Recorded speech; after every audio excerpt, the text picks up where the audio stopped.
Okay. Mr. Vice Chair, is Lydia got the button to take us live? Well, in just a moment.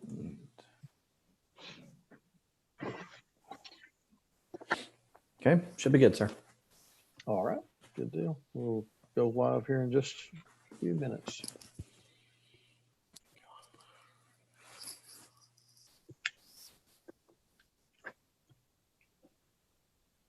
All right, it's 3:30, Miss Lydia. Alive. All right. Good afternoon, ladies and gentlemen. Welcome to our Tuesday, October the 20th council agenda session. I now call this meeting to order. Could I get approval of the minutes, please? So moved. Second. All right, we have a motion and a second. With no objection from the council, the minutes will stand as recorded. All right, this afternoon we have some planning items under final reading. Does anybody have any questions concerning items A through F under final reading? Any questions? Okay. I'm seeing no questions or comments at this time. Moving to ordinances on first reading. We do have one item that is on our agenda that has not been covered. Ms. Lydia, would you read A, please, 6A? An ordinance to amend Chattanooga City Code Part 2, Chapter 38, Zoning Ordinance, Article 5, Zoning Regulations, Division 5, RTZ Residential Townhouse Zero Lot Line Zone to delete the maximum density requirements and establish minimum lot size requirements for single-family detached and townhouse dwellings, and to permit a maximum of 4 dwellings on one lot within the urban overlay zone. Councilman Ledford. Thank you, Mr. Chairman. We did speak about this last week while you were away, and the council did elect to put this back on the agenda. We have seen this before, and if you have any questions on this, I believe Mr. Bridger is available to answer, but this is something that we have seen before. Okay. Do we have any questions from the council about this time that Mr. Bridger might be able to help us with? He is present in attendance.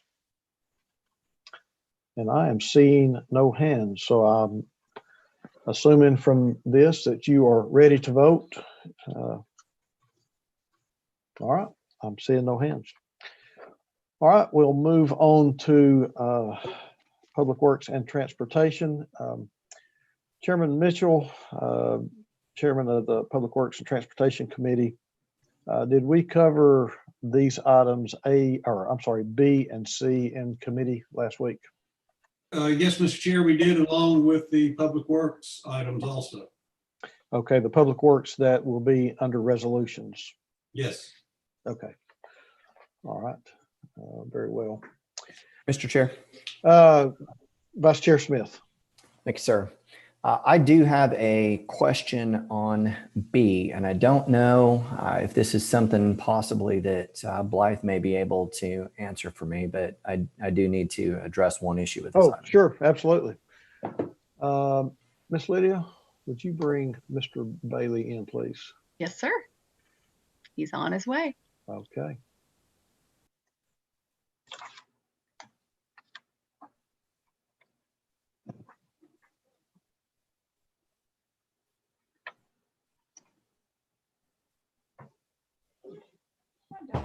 Hello, Council.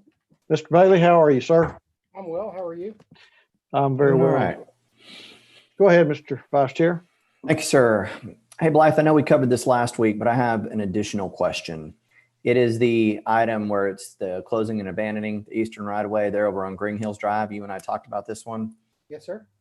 So in looking back at the plan of where the easement is, or the right-of-way that we're talking about in this case, what is being recommended or requested for closure and what has been approved for closure actually fronts, so it's between the road and the property of 2 different properties.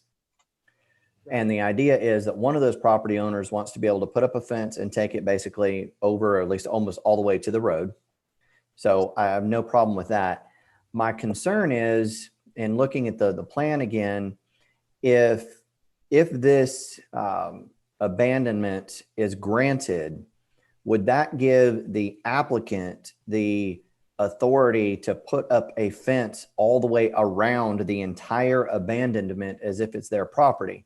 And I ask that because a portion of this abandonment is directly in front of somebody else's property between them and the road. So I wouldn't necessarily want the applicant to be able to put up a fence across the front of somebody else's road and block them, or yard, and block them off from the road. So I don't know if there's an easy way to answer that, but I want to allow the applicant to do what it's our understanding they want to do, which is to extend a fence straight to the road. But I want to make it clear they don't, if this abandonment goes through, they don't have the authority to go up and then over across in front of somebody else's property between them and the road. Does that make sense? It makes perfect sense, Councilman. I'll clarify with my staff as soon as we adjourn this meeting. And since this is an ordinance and requires 2 readings, I'll make sure before next week that I'm 100% confident. But as of right now, I'm very confident that the concern you expressed is not let me state this the right way. I'm very confident that let me explain it. Typically, a right-of-way is an overlay over properties, and usually when the right-of-way is abandoned, the original property line is what divides the abandonment that becomes private property. So if you're looking at this map, and I'm happy to review it with you offline so we can both look at it together, but there's a property line between the 2 neighbors that normally, and this is the thing that I need to confirm for sure, normally that property line would extend out to the new right-of-way line, which would effectively make 2 triangular shapes in front of both of these properties. And the applicant would only retain ownership of the triangular shape in front of their property, therefore would not restrict the property of the neighbor. They would not be allowed to put a fence past that line because that would be their neighbor's property at that point. Okay, that is exactly what I understood last week, but I have heard a few rumblings since then. So if you can get confirmation for me, I would appreciate it, even if it's in the form of a slight amendment to this stating that the fence can be extended along the same, path or direction of the current property line, just to make sure that there's no fooling around that's done later once this is granted. I'd be happy to add that condition language because I agree with you. I don't think the intention was to allow a neighboring property owner to obscure or block their neighbor's property. So I'm happy to add that conditional language just as an extra fail-safe. Okay, if we can do that before 6, I would greatly appreciate that. Sure. I'll work Okay. on it. Thank you, Okay. sir. Bye. Phil, did that make On sense? the lawyer end, if you have just a second here, you would not have any right to anything other than property that relates to your property. The city would be giving up any interest it might have in this area, but it does not convey any interest to anyone else. I would recommend that this also be subject to some type of replatting by the Planning Commission so that those 2 lots get the benefit of that, since it would be adding on to both those lots. Actually, I like that better, Phil. Can you make sure that maybe even both of those is that's added to this reading tonight? I think subject to a replat would be a great idea. Then it solves all the problems that could potentially arise. I'm not saying they would. I just want to ensure that we have that fail safe just in case. Okay. All right. Thank you, sir. I appreciate that. Thank you, Mr. Chair. Thank you. All right. Any other question about a ordinance on first reading that was covered last week? I see no hands. We'll move on to resolutions. Madam Clerk, let's look at 7E, please. A resolution confirming the mayor's appointment of Brittany Johnson as city treasurer. All right. Any questions or comments concerning this? Notice it does say deferred from last week. Okay, so I'm assuming we had some questions maybe. No, we didn't want to take you out of it, Mr. Chair. Is that what it was? Okay. That was what? All right. Miss Lydia, I think you can let Mr. Bailey go. John Blythe. All right. All right, let's read 7F, please.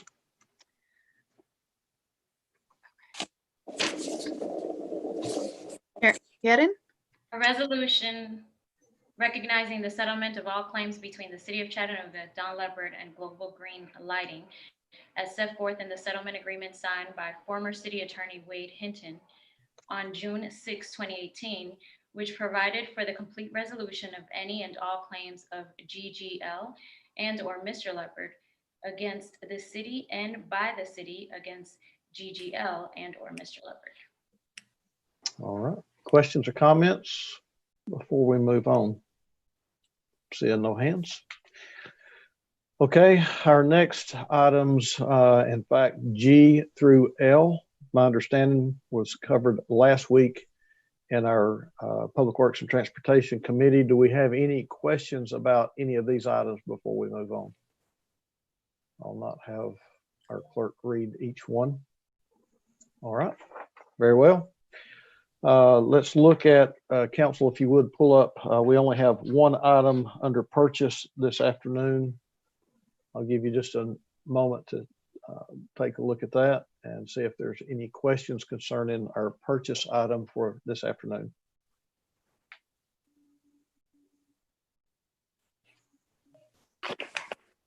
If not, let's go to next week's agenda, October the 27th. If you would take a look at that agenda. Let me know if you have any questions or comments concerning any of these items under October the 27th.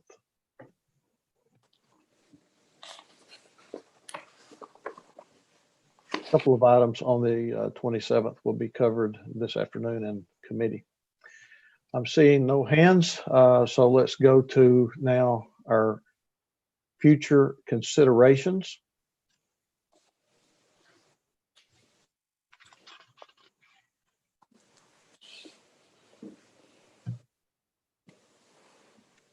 Any questions or comments on future considerations? Okay. I see no hands at this time, so we'll move on. We have no departmental reports this afternoon. We do have, well, a couple of items that I need to address before we go into committee. One, our November 3rd meeting, and our clerk will need to put out a notice. November 3rd is election day. I've had several questions about moving our time up to start at 4 o'clock for our regular business meeting, which we also have strategic planning on this day as well. So I guess my question to this council is, do we want to move everything up 2 hours, which would start our strategic planning at 12, our agenda session at 1:30, and then our regular business meeting at 4? Questions, comments, concerns? I'm amenable to that, Chairman. Okay. Yeah, I am too, Chairman. I think that's a great idea. Okay. Let me ask it this way. Is there anybody that does not agree with starting strategic planning at 12 and then following the agenda after that? Okay. I'm seeing heads nod up and down. So Madam Clerk, if you would publish, please, on November the 3rd, we'll start strategic planning at 12 o'clock. We'll have agenda session at 1:30, and then our business meeting will begin at 4 p.m. on the 3rd of November. One other item that I would like to address is we've had some, I guess, requests for a budget and finance committee meeting at our strategic planning. And I guess we'll do that on the 17th. That would be an education session for our audit. Councilwoman Burrs, would you be able to conduct a budget and finance committee meeting on the 17th and give us an education session on the city auditor? Okay. You are muted, ma'am, but.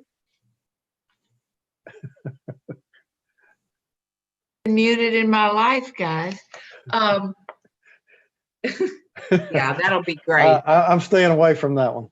Hey, I said it. You're cool. Okay. Okay. All right. Very well. Councilman Byrd, I see your hand. Yes, Chair. Is it possible, or how would the request be made? I would like to get an update from the staff, from the administration about the disparity study. And I don't know what committee it could fall under, but I would like to hear some understanding of what came out of that. I don't know if it will be in Councilwoman Byrd's or Councilman Gilbert's committee. Is there possible we can get the staff to do that? Let me ask you this. I mean, and we can do it in committee, and I think it would probably be better under HR committee, but we could just cover that in a strategic planning meeting. Okay. We could get an update from staff on that if that's what you'd like. I would greatly appreciate it, whichever one works best for anyone. Okay. What about, let's go ahead and put that on the 17th as well. Okay. All right. Madam Clerk, would you make a note of that, that we need an update on the disparity study? Okay. All right. Anything else that we need to bring before this council before moving on to our committees this afternoon? If not, I'm going to yield the chair to Councilman Gilbert to take us into Human Resource Committee at this time. Yeah, Chair, thank you, Chair. I got one more thing to add to the whole 17th meeting. Okay. Can we talk about the Police Advisory Board? I think it's a misunderstanding on the vision of the ordinance and also on the bylaws. So I'd like to discuss that. Okay. All right. Very well. Madam Clerk, if you would add that as well to the 17th, correct? Yes, sir. Okay. All right. Chair. Councilman Byrd? Does that need to be in a public safety committee meeting, or we just do it during the? Well, really, it could be either one you want to do. It's just that it's some concerns. Yes. And based off the mission that we put in place and based off the aid and bylaws, some of the things are not being done that way. So. Well, let me ask you this: I mean, I guess I was here in an education session, but maybe it's more involved in that. If we need a public safety committee meeting, then we address that issue. That'd be good. Okay, then why don't we do that during our meeting on the 17th in agenda session? Councilman Byrd, you good with that? Yes, sir. Okay, so we'll have instead of a strategic planning, Miss Lydia or Madam Clerk, let's do a public safety committee meeting on the 17th. Or is that right? Correct? Yeah, 17th. And then we'll have on the agenda at least the Police Oversight Committee. All right, very well. All right, at this time, I'm going to turn the chair over to Councilman Gilbert. Thank you, Chair. Calling to order HR Committee. Can I get approval of the minutes? Move to approve the minutes. Second. Been approved. Thank you. Miss Lydia. Yes, sir. Can you pull in these people for this presentation? Miss Green, Greg Howe, Dan Dobler, Brent Johnson, Lisa Wright, and Brent Wick. I will do my best.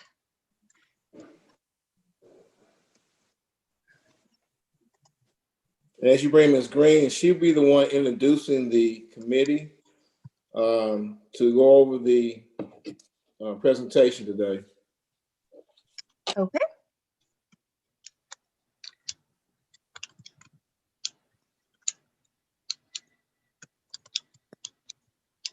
I am having trouble finding Ms. Green. Okay. Are we talking Madeline Green? Yeah. Gilbert? Yes. I'm also having trouble finding Mr. Wick.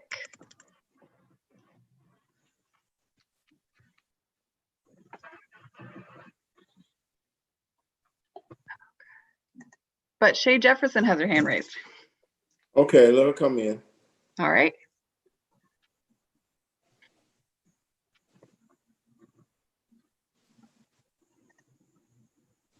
Good afternoon, council. Good afternoon. Those parties were invited to the 4 p.m. session, so that's why you don't see them on the call.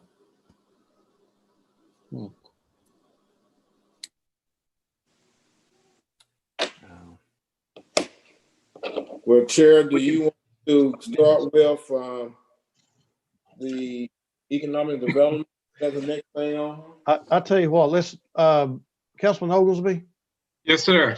are you ready? Would you be able to conduct the ECD meeting, committee meeting at this time? Absolutely. Okay, let's do that. Let's go to ECD and then we'll come back to HR. Thank you. Okay. Vice Chair Smith, did you have a question or comment, sir? No, sir, I'm good. Thank you. Okay, all right. Great. All right, let's turn the chair over to Councilman Oglesby and take us to Economic and Community Development Committee. Thank you, Chairman. Yes, sir. Yeah, I'd like to call to order today's Economic and Community Development Committee. Can I get a motion to approve the minutes? Move to approve. Okay, if there's no objection, we will move on now to, before we actually start the presentation, Madam Clerk, let's go over resolutions, starting with 7A, please. A resolution considering short-term vacation rental application number 20 STVR 00109 for property located at 64 East 17th Street. Okay. Thank you. 7B. A resolution authorizing the mayor or his designee to enter into a lease agreement between the City of Chattanooga and the Tivoli Foundation Incorporated in substantially the form attached for the Tivoli Theater and the Soldiers and Sailors Memorial Auditorium, including the Robert Kirk Walker Community Theater, for a term of 50 years at the annual rent of $1.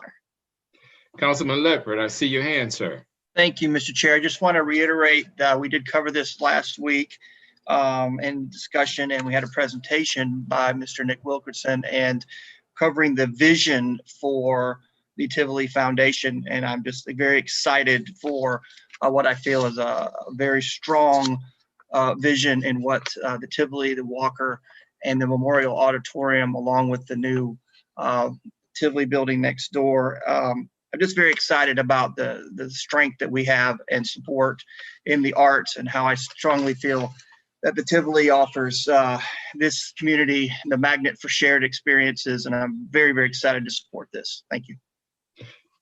Well said, Councilman Leopard. I mimic those remarks. Now we can move on. I see no other hands. We can move on to 7C. A resolution authorizing the administrator for the Department of Economic and Community Development to enter into an amended agreement with Chattanooga Neighborhood Enterprise for 1 year for loan portfolio management services. Seeing no hands, now let's move on, Madam Clerk, to 7D. A resolution authorizing the city mayor on behalf of the City of Chattanooga to execute a deed conveying the City of Chattanooga's interest to the Industrial Development Board of the City of Chattanooga, Tennessee, in certain property identified as part of state tax map number 130001.08, lot 1, in the amount of 3.23 acres more or less within the Enterprise South Industrial Park, for the purpose of granting Volkswagen access to their new battery testing facility at or around 4016 Hickory Valley Road. Okay, great. Thank you, Madam Clerk. Now let's move on to next week's resolutions. We have a couple. Let's read 7A, Madam Clerk. A resolution authorizing the mayor to execute a contract for sale and purchase in substantially the form attached with G Gong LLC for the acquisition of tax parcel number 110FA018 on Adams Road for the amount of $222,175, and to execute all documents related to the transaction, with closing fees for an amount not to exceed $1,600 for a total amount not to exceed $223,775. Fantastic. Now let's move on to 7B. A resolution authorizing the mayor or his designee to enter into an agreement to exercise option to renew in substantially the form attached with Animal Control Trust, DBA McCamey Animal Center, to extend the agreement for animal control services for the term through June 30th, 2022. Fantastic. That concludes our resolutions for today and next week. We were originally scheduled to have a presentation for Trust for Public Lands. That will be deferred until next week, October the 27th, just as a matter of record. With that being said, now we will move on to the presentation from CDBG, a grant we just recently was awarded. Madam Clerk, would you please bring up Tyler Yount and possibly Donna Williams for this Can I presentation? make one comment, sir? My hand Yes. is, I'm sorry, Councilwoman Burrs, yes. yeah. Just Bill, for the agenda, I've noticed whenever we do the Enterprise South stuff, we don't put the district, and that all of that's District 6. There's a lot of economic development that goes on there. And I really would, a lot of people have worked really hard in the area for these things to happen. So if you could, I'd appreciate it. There's about 4 or 5 times now that it hasn't talked about a district, and people out here are pretty proud of it. So if you would, thank you. Okay, he's on mute, but I heard him shaking his head. Yes. Yeah, that's fine. Yes, Just ma'am. thank you. Sorry, I'm trying to multitask here. Sorry. Okay. Okay, you good, Councilwoman Burrs? Oh, I'm fine. So it is written. All right, now, Madam Clerk, let's move on to the presentation. Oh, I see you have found Tyler and I found Donna. Okay, thank you both for being here this afternoon. Who wants to go first? I can Unmute kick us yourselves, off. I'm going to team. share a presentation with you all. Can everybody see it okay? Yes. Yes. So the city of Chattanooga is continuing to receive CARES Act funding.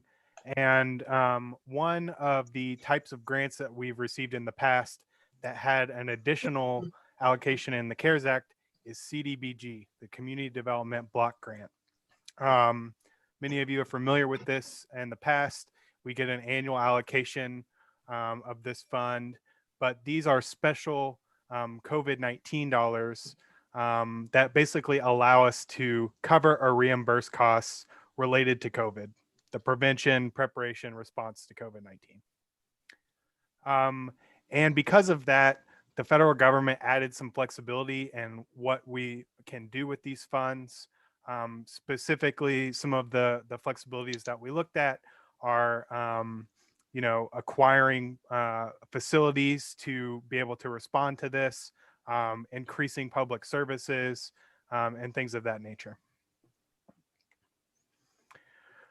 So these funds are coming from the state and from HUD in rounds, and we received round 1 already, $938,930. That's generally being repurposed for our rent and utility assistance fund. And then recently found out we were awarded round 2 funding, $1.4 million roughly of this funding.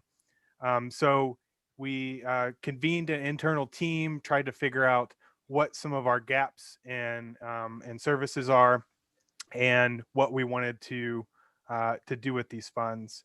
And the decision we came to was to use it for emergency shelter.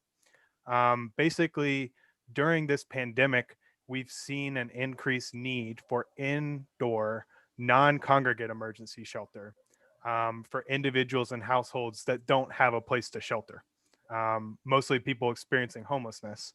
And as a result of that, we've had these 3 subgroups of people that we needed to provide emergency shelter for.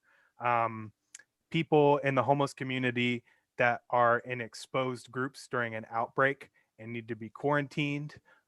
Because they're quarantined and we're not sure who may be positive or not, we need to keep them in separate rooms with separate bathrooms to prevent cross exposure. individuals that have already tested positive and need a place to isolate, need some care while they're sick, but don't necessarily need to be in an emergency room. And then finally, a category of folks that is at large in the homeless community, people with that are elderly or have chronic health conditions, just like any of us, are at a higher risk of death or health complications should they get COVID-19. And so we've taken some actions on the local level here to prioritize those individuals for shelter and for housing and support services so that we can minimize their risk of exposure of COVID-19 and they have a safe place to stay. Currently, we're meeting these needs. The city and the health department are basically working together on this with temporary hotel stays. So if we have quarantine situations, isolation situations, we have an isolation shelter at the Salvation Army that the city is funding.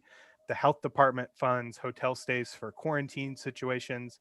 And then the city has different situations that pop up where these folks with chronic health conditions are being removed from where they're staying currently and need some other type of emergency shelter place to stay so that they don't have to go to a congregate emergency shelter where we're seeing outbreaks of COVID-19.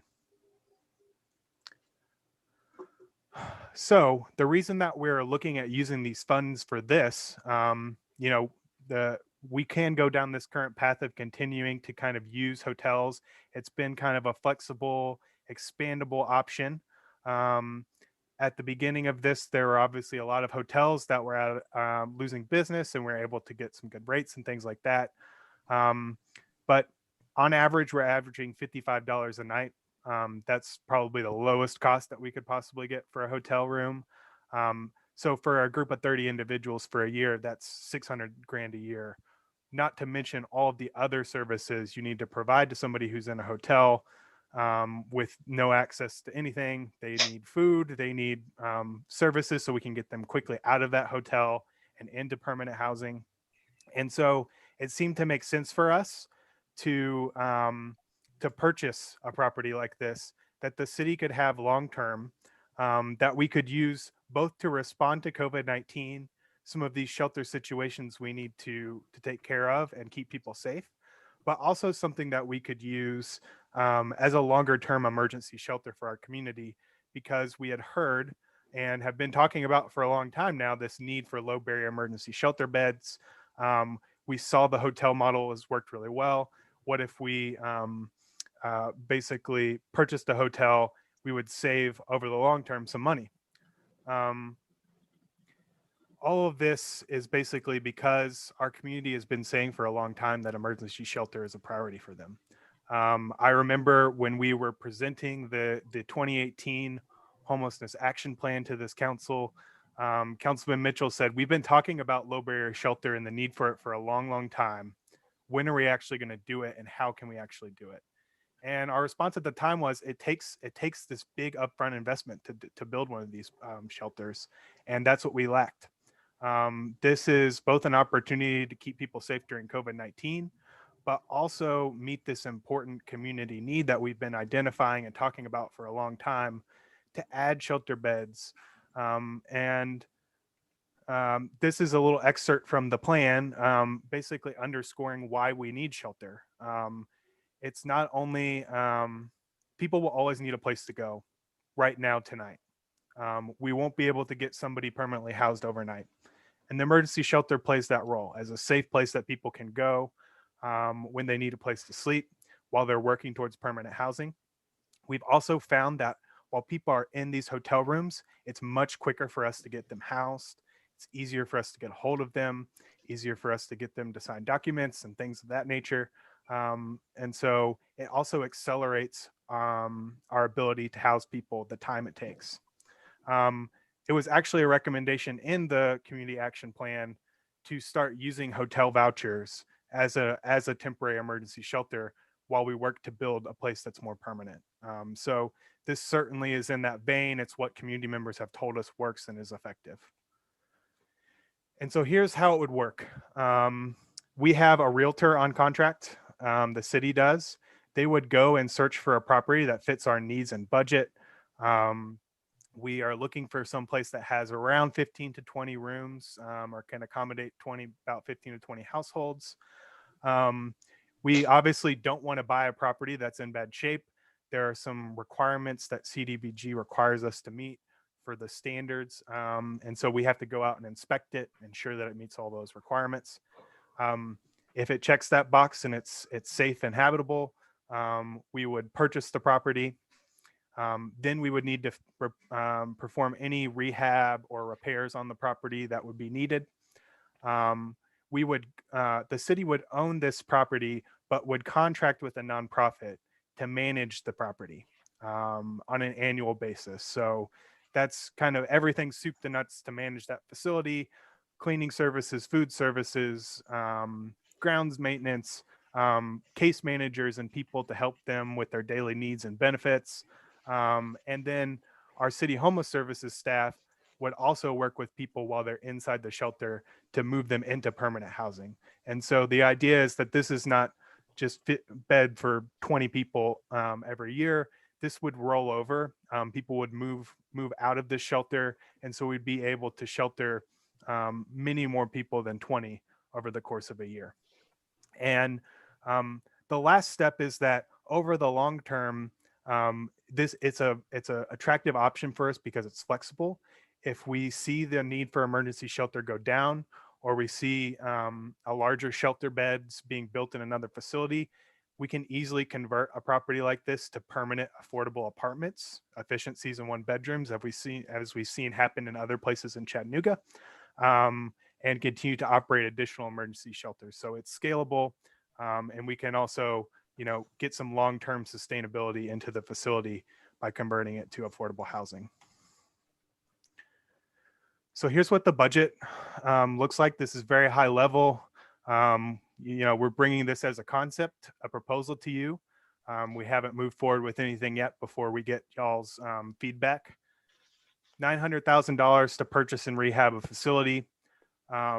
We estimated that it would be $200,000 annually to provide the supportive services and facility management. So this budget gives us 2 years of built-in operations of the facility, giving it a little bit more sustainability. And then we added some contingency funds in there in case we uncover some more rehab needs than we thought or something like that. And so this is what it would look like is we find a property by early next calendar year, open this facility for use in spring, early summer. God willing, COVID is gone by then, but we never know. And so, and we have to use these funds specifically for COVID-19. We can't just use it for any old thing. Actions that y'all will need to take as a council. First of all, we'll put this out for public notice that this is something we intend to use these funds for 5 days. We get feedback from the community on what they think of it. Then the reason we're presenting today is you will see a resolution to approve this use of our CDBG CV funds. And then you'll also have approval of steps along the way. Basically, all of the expenditures and contracts we'll be doing related to this.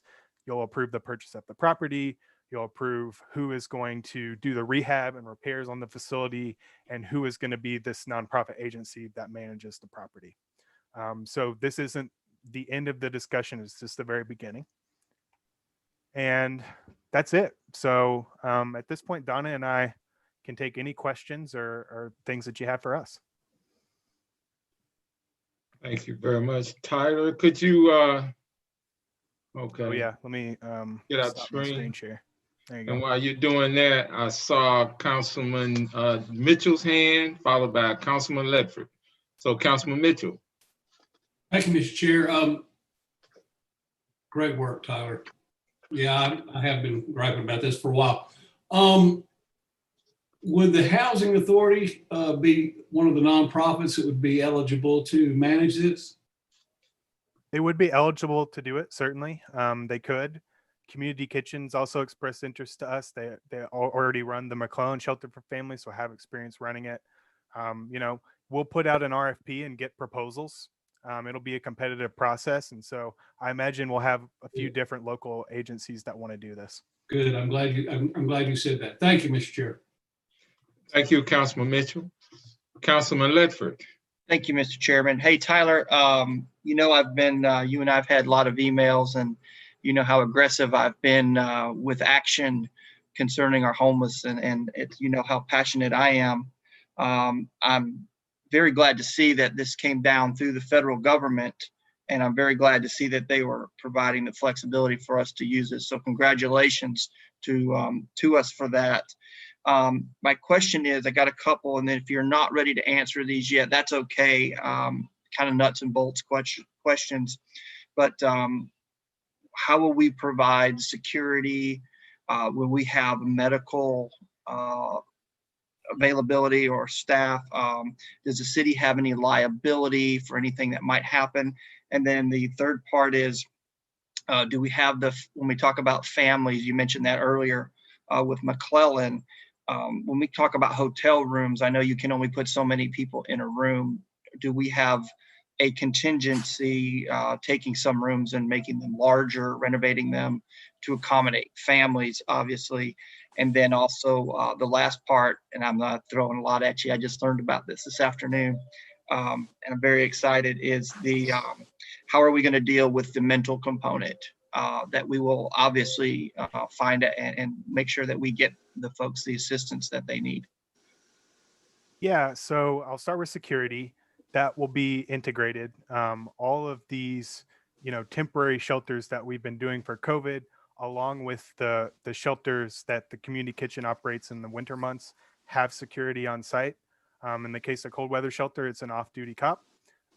We also have hired, private security for some of these facilities. So that will be incorporated, and certainly, want to make sure the people that are staying there feel safe with each other, but also the community feels safe about people there.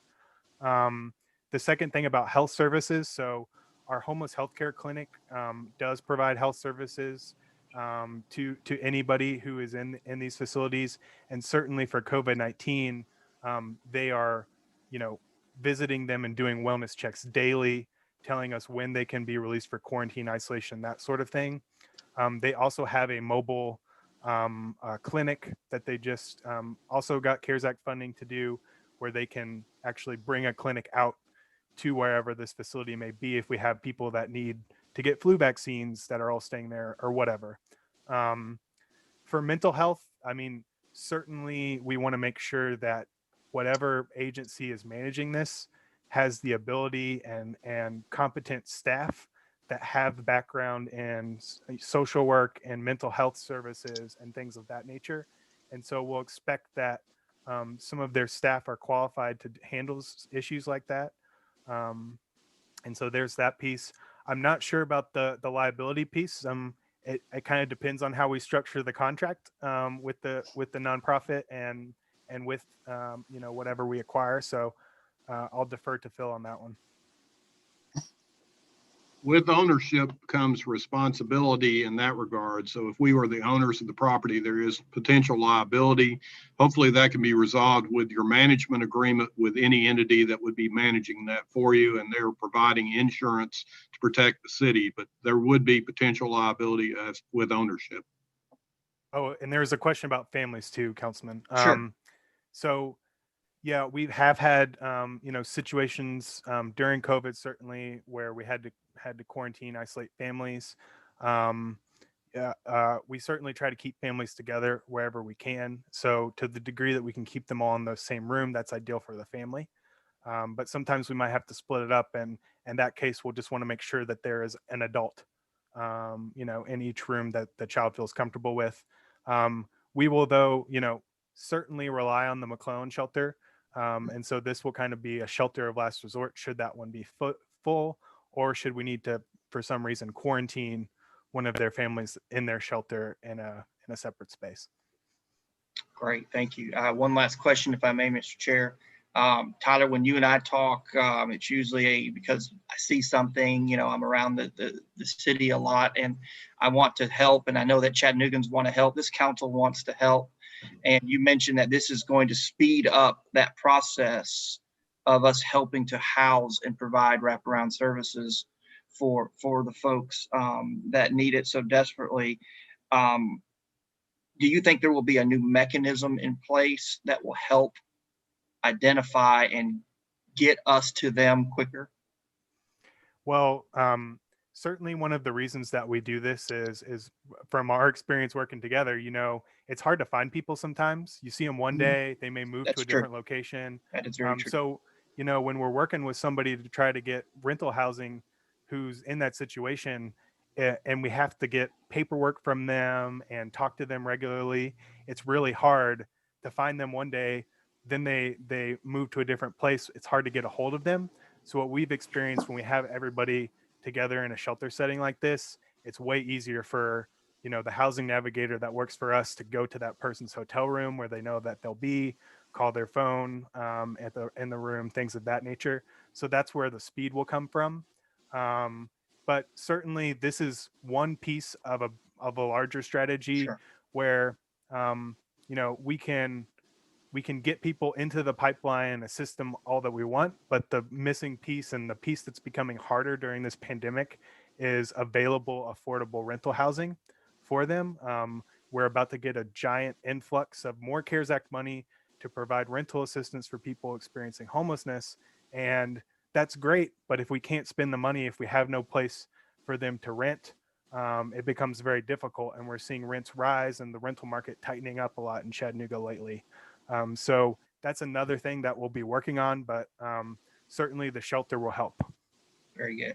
Thank you for the presentation today. Thank you, Mr. Chairman. Yeah, thank you, Councilman. Yeah, you asked a lot of those same questions that I had. So thank you for those questions. Chairman Henderson. Thank you, sir. Tyler, one of your slides referred to more efficient use of long-term funding. Is this anticipated to be more than 1 year of funding? This is one-time funding. We have until, I think, Donna, 2026 or 2024. 2025. You almost got it. Oh, man. 2025. Yeah, to spend it. So certainly, and we built in 2 years of operations into the budget. So Okay. certainly we'll have 2 years of operations. It can be a longer term thing, but we'll need to figure out as a community, as a city, how we would sustain that. The path to turn it into affordable housing is the clearest one, in ways that other communities have done these types of projects before. But certainly after year 2, our grant money is up. So, and you touched on another one, and I want to go back and make a point. You mentioned other cities, so there are other cities that are doing a program very similar to this. Yes, actually in California, because of the affordable housing crisis there, many communities are purchasing hotels and rehabbing them into first these emergency temporary shelters, but more long-term into permanent housing, because there's such density there. It's pretty affordable compared to new construction. And so certainly Yep. there we've seen, there was a group here that came Step Up, and that's their model, is they go into communities, buy hotels, turn them into permanent housing for homeless folks. Send me the links or the cities that you know of that are doing a program similar to this, so that I can do some research. One thing I'm a little concerned about is many times grant funding turns into permanent funding, and you have to find money in the budget for that, and that causes me a little concern down the road, I guess. These funds, you said, were used specifically for COVID or related to COVID. So individuals come into a facility like this, would they be referred to us through the health department? What would be the qualifiers for being able to get into this type of stay? Well, let me address first the funding thing. So yes, we're going to need to find something to do after this grant. This buys us a little bit of time to do it, but I will say that we regularly spend money from our general fund, from other grant funds, other providers, private funds, to house people in shelter and hotels. So that's why it saves us a little bit of money over the long term that I mentioned, because we don't have to pay that kind of expensive cost because we have this kind of option in our toolbox. So, you know, might not be a net zero, but I think we have enough community voice and want of a facility like this that certainly, you know, private funds and other things of that nature could help us sustain something like this. And then remind me your second question again, Councilman Henderson. The referrals, Yeah. qualifications for getting into the facility, since it's strictly COVID related, would that referral or come through the health department? In other words, would they say, okay, this individual's, you know, needs to be quarantined, they have COVID, whatever the case may be? Yeah, those do come through the health department. We have an agreement with them where we work with their homeless healthcare center, which is under their health department. They send referrals to us of people that need to be quarantined or isolated. Okay. And then for the at-risk group, the Homeless Coalition manages a database. So anytime a street outreach worker or another person finds a person experiencing homelessness, they do an assessment. Part of that assessment is their health risks. And so we can easily pull a list of people who have underlying health conditions, and we'll know if they qualify for that. Okay. And my last question, Mr. Chair, since this is at this point COVID related, is this going to be a year-to-year contract with a provider or a manager? It can be. It depends on how we structure it. We certainly wanted to have some flexibility and do an annual contract that we would renew, have an optional renewal for a second year since we have the funding for it. But wanted to give ourselves flexibility if it wasn't working out with whoever that was contracted to change. But it would be at a minimum 1 year, maximum 2 years. Well, depending on the funding and obviously what our revenue looks like from year to year, but because of COVID, I would think that might be the best route to travel. Thank you, Mr. Chair. Thank you, Chairman. We have now Councilman Anthony Byrd. Go ahead, Ms. Donna. Well, thank you, Chairman. I just wanted to say to Chairman Henderson, much like Tyler was saying, this is a much needed resource for us in the community. And though we may have partners who would be happy to help us continue with the program, it would be very, very difficult for us to find someone who wanted to put in $1.4, $1.5 million for a proof of concept. So we feel really confident that the funding that we've received would allow us to create that proof of concept, and then very likely there would be supporters to help us fund that. And as Tyler said, we already have different funding resources from the city, both federal and general fund dollars, that are addressing the needs of the homeless, just not as comprehensively as this. So. Okay. All right. Thank you. Okay. And thank you, Chair and Ms. Donna. Tyler and Ms. Donna, one of the things I think is a wonderful idea, definitely should have, wish we had this low bearing shelter, sort of say, in place. I do have some reservations with the 20 rooms after talking with some of the homeless coordinators and going to the community kitchen.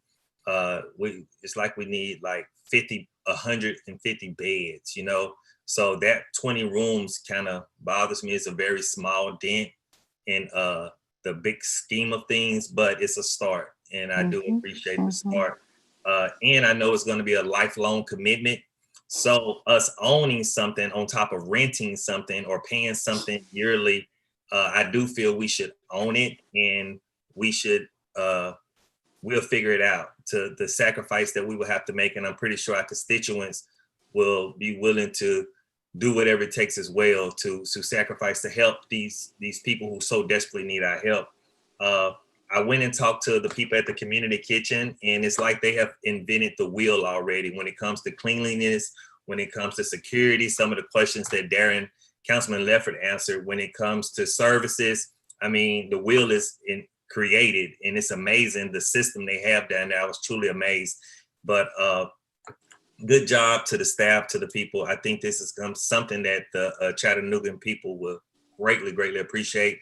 And just hopefully we can find something with 60 to 100 rooms or 80 will help out or we can build on. But I truly support it and thank you so much. I would Thank love you. that, Councilman. If we got more rooms, it's more money. Is what Yeah. it boils down to. This I is heard what, the BFO process is coming up, Tyler. Hey. That's it. well, I mean, we did kind of a preliminary thing to see if there was even a market for this, that we could buy something like this, and there was.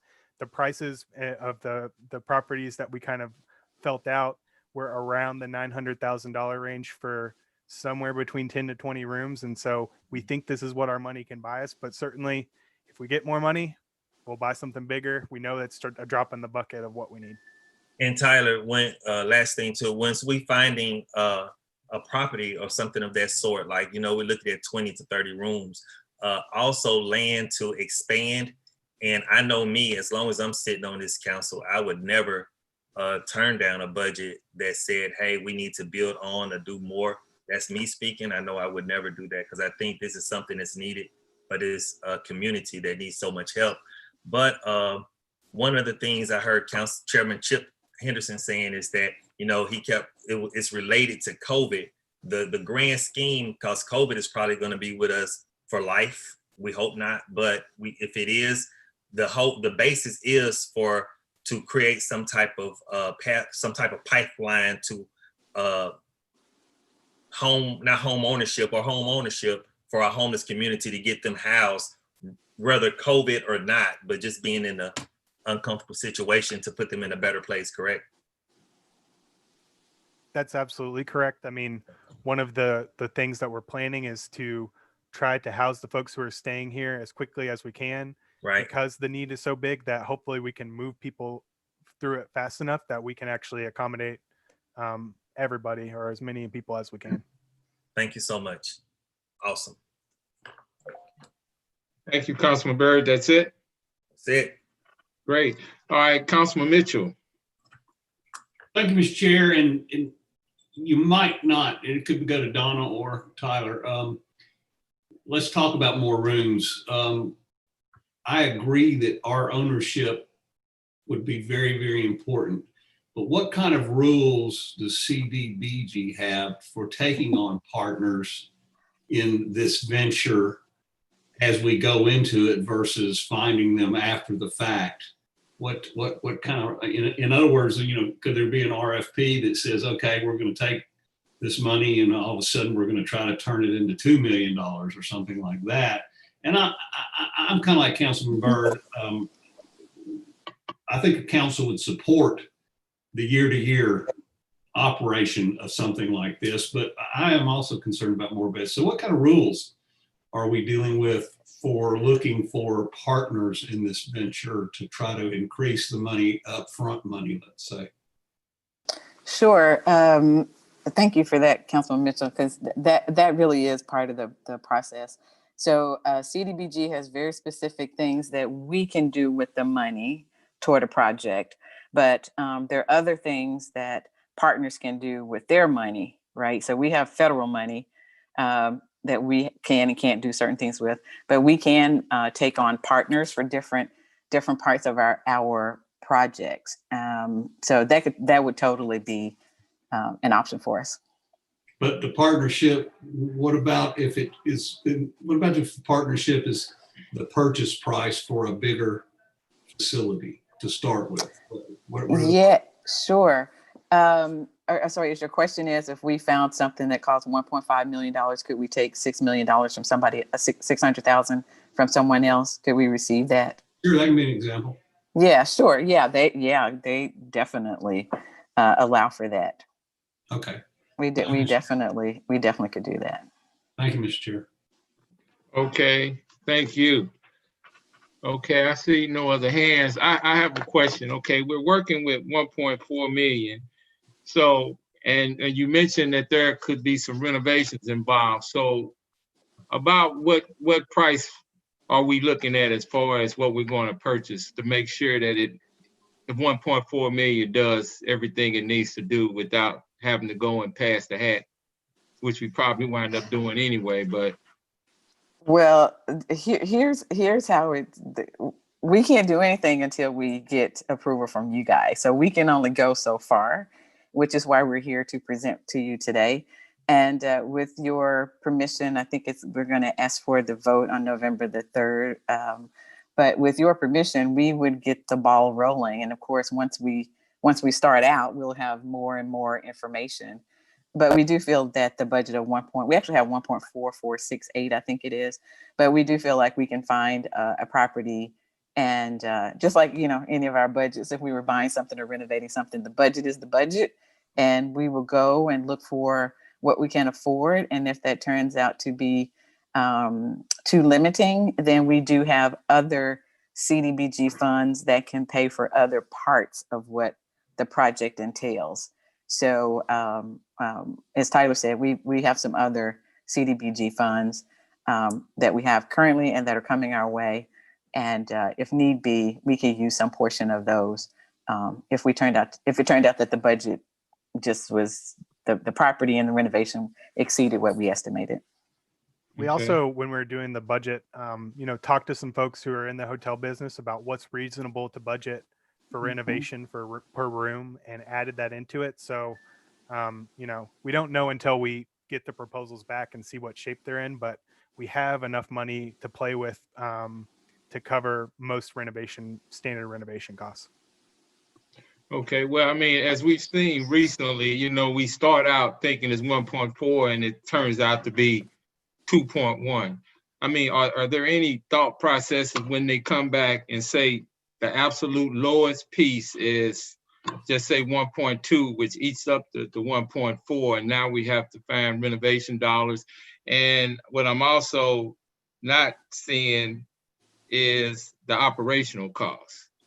If it carries over, we still need to be able to operate it. So I guess that's more of something to think about, given, recent experiences we've had with, some projects we've worked on. So you don't have to answer that, but I'd rather not see that happen again to us, where we're scrounging around looking for $400,000 and $500,000 to finish a project, as important as it is. And I believe that, we need something like this, as Councilman Byrd says, it'd be nice if it could be 100, but we have what we have. Yeah. Well, if I can add, Councilman, I totally understand what you're saying. The fortunate part for us is that there are a lot more general contractors and architects and project managers in the small construction field than there are on some of the infrastructure projects that we have. So when you have a limited number of companies that provide certain services and products and related to infrastructure, then you really have to anticipate some substantial change orders in some cases. But what we're doing would not be, it wouldn't be that type of situation. There are plenty of general contractors and project managers, et cetera, et cetera. So it wouldn't be like we're looking for something super, somebody with a real specific specialty. Okay. And I'll just add, we added some contingency funds in there, which you see on our other projects as well. We can take some out of the operating budget and make it a little leaner, cut back on staff a little bit, or cut down on the time that we're committing to funding it. So, I mean, we have options, but certainly we're going to try to get the best price so that we can squeeze as much out of it that we can. Okay. All right, that's great. I have some more questions, but it's questions I can do offline. So thank you very much for a great presentation. I'm looking forward to see how this project moves forward. It's definitely an opportunity, as you say, can be a beginning in moving towards having more rooms available to those citizens who really need it the most to help them move forward with their life and get a jump start. So I see no other questions. With that being said, we are adjourned. Once again, thank you both very much for this presentation and for your leadership in moving this forward. And I'm looking forward to working with you to make sure that it comes to fruition. Appreciate it. Thank you, Mr. Chair. All right. At this time, Chairman, I will turn the chair over to Chairman Gilbert for health and human services. Going back to my health days for human resource committee. You know what I'm talking about, Thank you, sir. Yes, sir. Thank you, sir. Let's call to order again the HR committee. Can I get approval of the minutes? Come on to approve. Second. Thank you. Lydia, I believe I see Ms. Green and the rest of the crew. Can you bring them up, please? And once you bring them up, let's go ahead and do the resolution of next week, C, D, and E. Okay. And I have Brent and I have Madeline, and I'm sorry, who else did you want? You got Dan Dobler, Brent Johnson, Lisa Wright, and Brent Wick. Okay.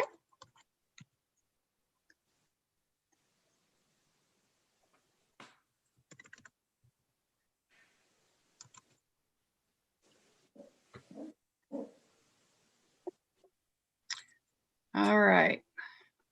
Does that look right?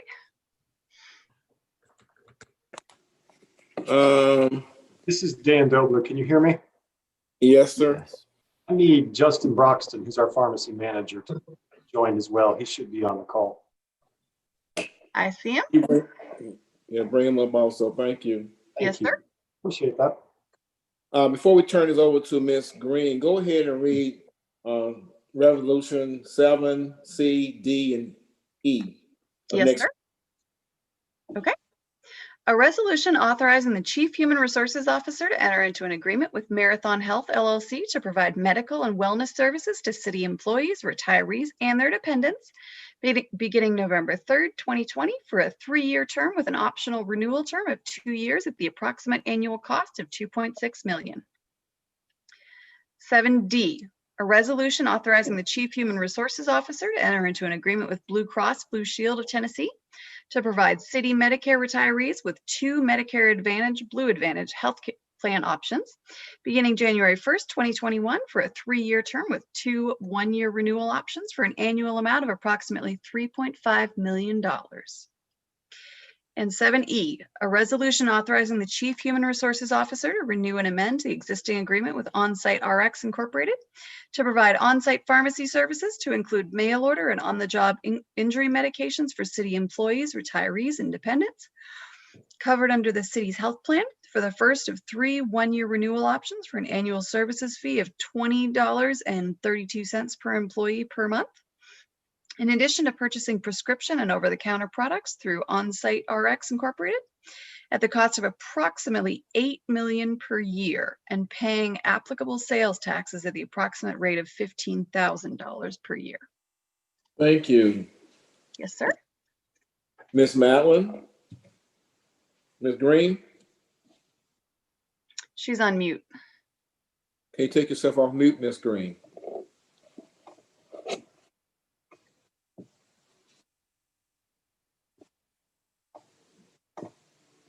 Still on mute? Mm-hmm. Did that work? There we go. Did that work? Yes, I can hear you. Sorry about that. No Well, problem. thank you. Good afternoon. Thank you so much for having us and allowing us to present. We have 3 of our benefit vendors today that are going to present to you. I think that you're familiar with all 3 of these vendors. They are represented in the resolutions that will be before you next week. The resolution for the on-site clinic services was the result of an RFP. The current contract was ending. That is an RFP, as well as the retiree health care benefits. That is a result of an RFP as well. The resolution for on-site RX is an extension or a renewal of the current contract. So with Marathon Health, we have our account manager here to give you a very positive outlook and an update of what's going on at Marathon Health. His name is Greg Howe. He's our account manager. And then with Onsite RX, they're the company who provides us with our on-site pharmacy services. Dan Dobler is here. He's the president of Onsite RX, and I believe Justin Broxton is here as well. And I like to say that Justin is everybody's personal pharmacist. We're very lucky to have him. Then we also have Brent Johnson, who's our account executive with Blue Cross Blue Shield of Tennessee. Lisa Wright is the principal with the Blue Advantage plan there. And then we also have on the call Brent Wick. Brent is our benefit advisor, and he's with Russ Blakely and Associates. So I believe that Greg Howe is going to start off with his presentation concerning Marathon Health. Thank you for the introduction, Madeline, and thank you, Council, for having me. And I'm happy to present our Year 9 review of the Well Advantage Health Center, and hope to continue our services in the future. I'm going to share my screen here.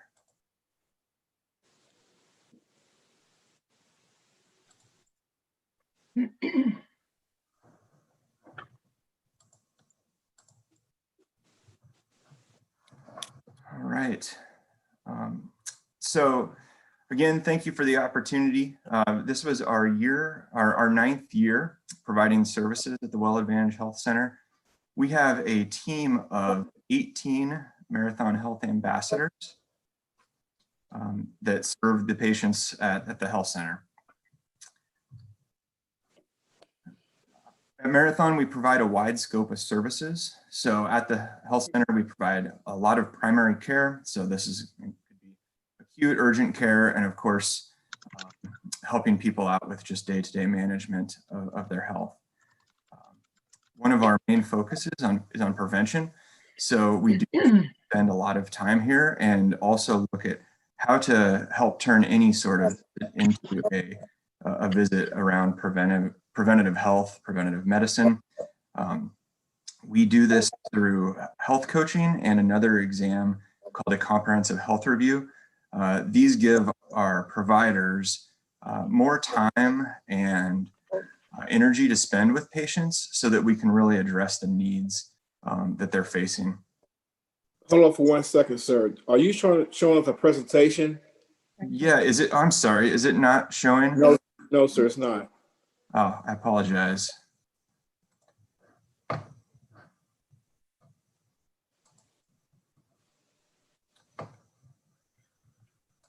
I see it now. Okay, do you still able to see it? Yes. Okay, sorry about that.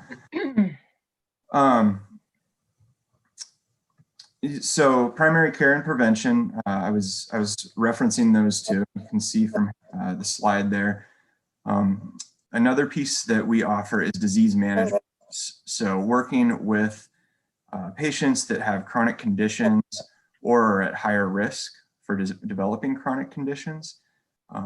This is that population that we want to try to get in front of these conditions getting worse, where they might end up in hospital, inpatient or outpatient services. We also provide a wide range of occupational health services, injury treatment, case management, pre-employment physicals and annual physicals as well for police, fire, and numerous other groups. One of the new items in the RFP, behavioral health. So this is a service that we've recently started offering, which has been very beneficial to the patients in our continuum care type model that we offer. So with behavioral health, we offer both individual and family counseling sessions. And those are for a wide range of conditions: stress, anxiety, depression, at which right now with COVID, we're seeing a spike in the need for this. So certainly a timely service to begin offering.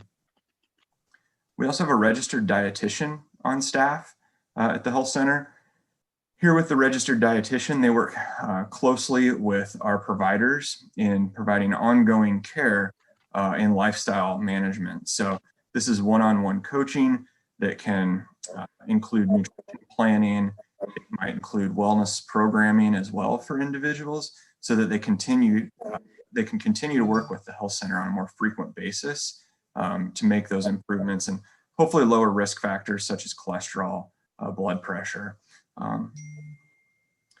We do all of this, again, on a continuum. So we try to make the experience for the patient very seamless, and that the handoff is easy for whatever reason they might first enter into the health center. And we do that, one, through just our patient engagement platform. So here we can do outreach to the patients. Our technology allows us to track when they were last in, when they're due for return appointments. And then we also have an electronic medical record built specifically for preventative health. And clinicians use this, again, to help really make sure we're meeting patients' needs going through guidelines based on age, gender, and other needs. When we look at our model for care, this is a simple way to look at it. The first thing that we're trying to do is identify that risk of the patient. So we can do this through claims data, through health risk assessments, and then probably one of the most important things is the biometric screening. So when we're able to obtain this information, that then helps us focus care on the people that need it the most. Once we're able to engage with that population, we can then work on the intervention and the mitigation of those risks. So I did mention a few of these already. It's built into that scope of services that we provide. Once we're engaging with those patients, we then can actually impact how they go about seeking care and the type of care that they need. So this is where we really start to change the utilization in what the health plan is going to experience. So if it's the diabetic that has unmanaged glucose, we can spend more time with that patient so that they don't end up in the hospital with complications that may result in high dollar needs. Potentially, it could be procedures that might be keeping them out of work. And that's really where that savings happens. So hopefully, we're seeing lower claims when we're able to mitigate those risks. And that also results in fewer lost work days and ultimately people just being able to live a higher quality of life because we're able to get in front of some of those conditions. For year 9, we saw overall a really strong year, especially despite the pandemic. So in year 9, we averaged 1,141 visits per month. So this was the second highest volume we have seen in the past 5 years, despite the pandemic. So we never stopped providing in-person care either, although a decent amount of those appointments did change into virtual or telephonic care. But the entire time we've continued to provide in-person care for people that need procedures done or where it's just not warranted to do it virtually. Our overall service mix skews heavily towards the employee population. So of all eligible members, 68% are employees, with that next largest group being the retirees. The dependents is made up of both the spouse and children that are eligible. Our preventative screening rates have remained high. Again, going back to the model of care, this is a really important metric. The higher the screening rates we have, the stronger, I guess, the better outreach our clinicians can provide to those patients and making sure we're engaging with the right ones. When I use the word engagement, what I'm referring to is when a patient has had either health coaching or a medical visit with a provider. So we've maintained that strong target population engagement rate of 76% of at-risk employees and then 40% for dependents. Throughout all of this, it's really important that we're not just engaging the patients, but they're actually making progress in their health. And this is probably one of the most telling metrics that we look at is, are the patients improving? And so these are real numbers. We're looking at glucose, lipid panels, blood pressures, obesity levels, and 73% of the population is actually making improvement in their health. So I'll show a little bit more detail on that here in another slide. And then at the very end of this, it's really important that patients enjoy that experience, that they want to come back to the health center and seek our services. And over the last 12 months, we've achieved 97% patient satisfaction. This patient satisfaction takes in to account how they were greeted when they came into the center. Did the provider show the right care and compassion that was needed? And also, did the provider address the needs for that appointment? Before you start any further, I have a question from Councilman Leffert. Do you want to wait till after the presentation, or do you want to ask the question now? Yes, sir. I can wait till the end. Thank you. Thank you, sir. Go ahead, sir. Okay. So this is the slide I mentioned about patients making progress. So what we have here are different risk factors that we look at. And the green bar there is a 2-year look back for your enrolled employee population. And then the gray bar is against the Marathon Health Book of Business benchmarks. And so what you'll see here is in all the categories except for blood pressure, the City of Chattanooga Well Advantage Health Center is performing above Marathon Health's Book of Business on patients making progress. So, again, we've got great engagement, and then those patients are moving the right direction in lowering their future risk for chronic conditions. And then this is the last slide I had, and I'm glad to take questions, but I guess before I get into the questions, I just really want to, take this opportunity to really state that the success of the health center doesn't happen, in a vacuum. It really does take a partnership. There's a lot of moving pieces, and working with Beverly Moultrie, Madeline Green, Starla Benjamin, and Mike Anthony, and then of course Mayor Berkey and you, the City Council. It really does take a team, and making these services possible has touched so many lives, and we've seen so many just patient achievements in the last 9 years, and we certainly hope to be able to continue that service moving forward. So, is that the end of your presentation, sir? That is, yep. Well, I have some questions. It's from Councilman Leffert. Yes, sir. Thank you, Mr. Chair. Hey, Greg, how are you today? Good. Thanks for having me. Great. Thanks for being here. Thanks for the presentation. My question is related kind of towards our sworn personnel. Does Marathon have the capability, or can you touch on a little bit about PTSD and how we may improve that service if Marathon is doing that in the future? Yeah, so that's really where that behavioral health counseling comes in. Assuming we are awarded this business, that's something specific that we'll be looking for in our behavioral health counselor, someone that has experience and qualifications to work with those sworn officers.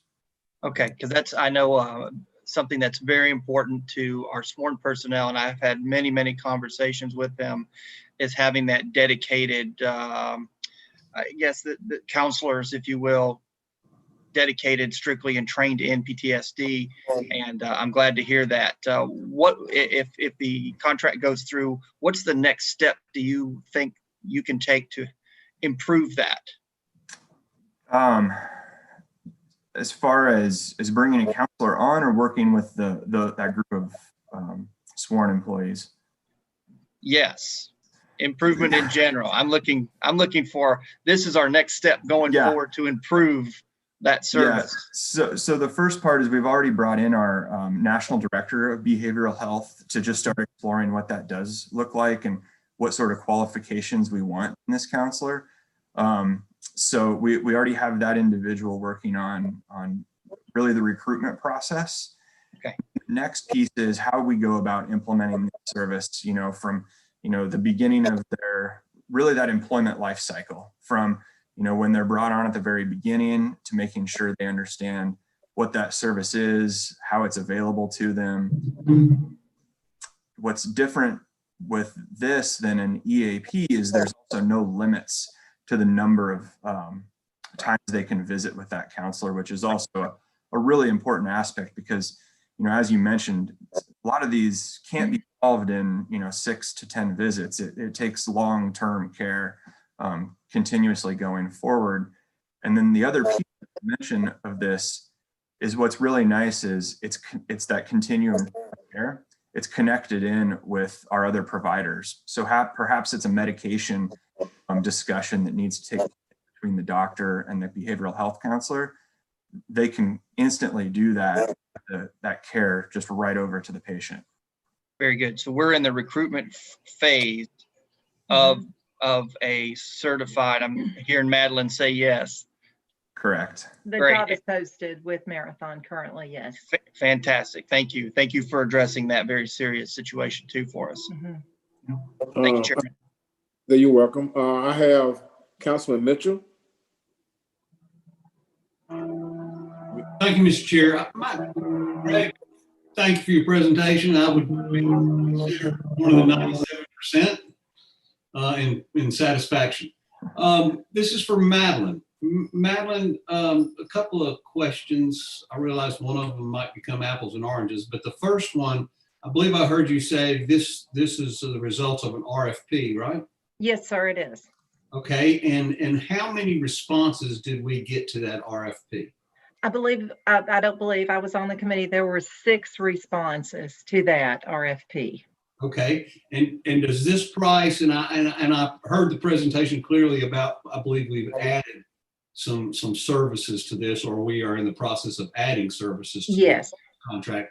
Does this contract versus the last one, are our costs going up or down?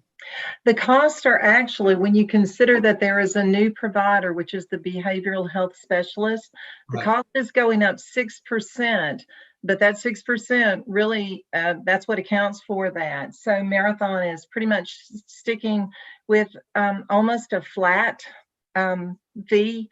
And then they are staying, once again, it's 6%, but we are getting an additional provider. So I don't want to say it's not more because it is, but they are staying flat with a 3-year contract. They are staying flat for 3 years. The only item that could be changing are those items that we call pass-through charges. And those are items that Marathon pays for us. The money that we pay them back. So those can go, those are not a definite number.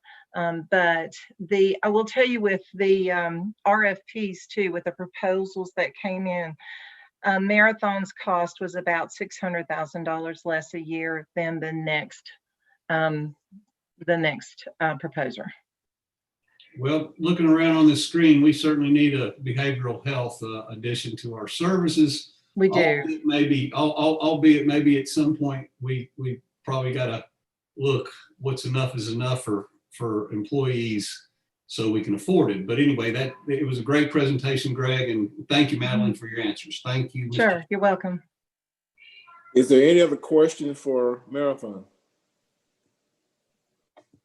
I don't see any hands raised. I appreciate Mr. Chair. Yes, sir. Sorry, can't raise my hand right at the moment. I had a kind of a comment for all three, but if you were going to excuse Mr. Howe, I'll just say it initially, that one of the reasons we requested this presentation was so that each individual unit we're talking about here, Marathon, Onsite RX, and Blue Cross, all have an opportunity to share with us the good stories and the good things that are happening and being done for our employees, because these benefits are huge for our employees, not just to take care of them, but as benefits that we're able to offer them. And it's something that I think is often overlooked, and how important it is to ensure that our employees are well cared for and that they are able to access these types of services. And in some cases, some of them still, I'll run into them every now and then, don't even realize what is available to them over at the Wellness Center for Marathon and Onsite RX. So I love getting the presentations, at least on an annual basis, to hear what's new, how the changes are going, what the satisfaction rates are, and things of that nature. And I believe the last time we got it, the satisfaction rate was a 97 or a 98 for Marathon. So you guys are keeping the bar high. And very much appreciate that for all of our employees. This is critically important for us as a city to take care of our employees. So I just wanted, just in case, Greg, you were jumping off, I just wanted to make sure to say thank you for everything that you guys are doing. And that goes just the same for Onsite RX and Blue Cross Blue Shield too. Thank you, Mr. Chair. Thank you, sir. I don't have any more hands, so I appreciate Marathon presentation. And Miss Green, can you call the next person up?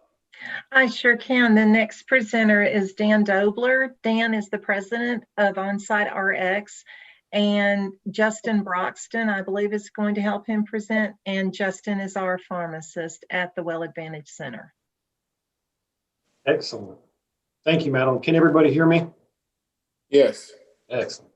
Well, thank you all for having us come present. Vice Chair, it was very nice. It's been a number of years since we've been here. I recognize the room that Councilman Mitchell is in, although I'm with everybody's, everybody seems to have good game with their backgrounds. I'm not sure if you're really there or if that's just a great picture, but either way, we've presented before. It has been a number of years, and so we're certainly grateful for the opportunity to tell our story. I'm going to start to share my screen right here if I do this properly. Let's see, and it should be full screen title slide. It is. Excellent. All right. Love it when technology comes together.